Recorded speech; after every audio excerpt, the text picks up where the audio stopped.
شاکلہ کیا ہے؟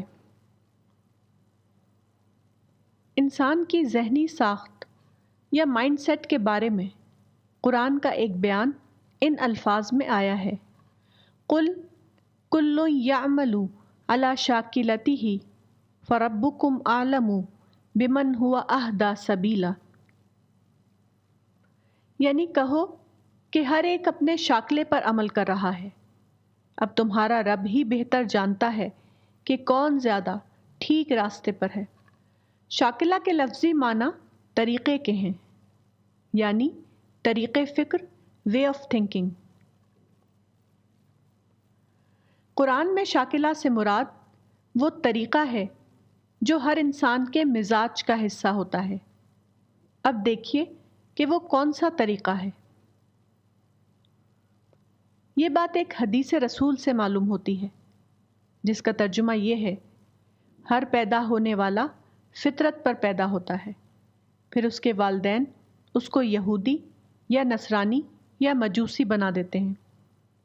صحیح بخاری حدیث نمبر 1385۔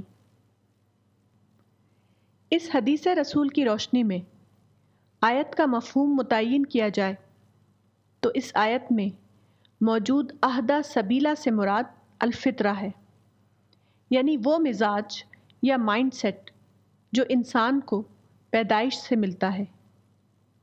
یہی اصل فطری مزاج ہے۔ لیکن انسان پیدا ہونے کے بعد ایک ماحول میں رہتا ہے۔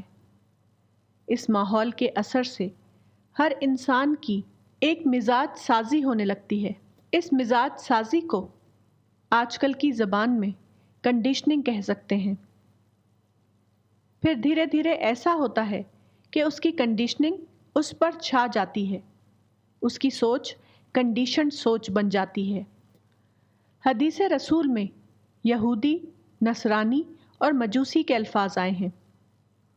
یہ الفاظ مطلق معنی میں نہیں ہیں بلکہ علامتی معنی میں ہیں، یعنی آپ کسی ماحول میں جاتے ہیں تو اسی کے مطابق آپ کی کنڈیشننگ شروع ہو جاتی ہے، یہاں تک کہ دھیرے دھیرے انسان اپنے قریبی ماحول کے مولڈ میں ڈھل جاتا ہے۔ پیدائش کے وقت ہر انسان اپنے فطری ماڈل پر ہوتا ہے، لیکن وہ ماحول سے متاثر ہو کر اسی ماحول میں ڈھلنا شروع ہو جاتا ہے۔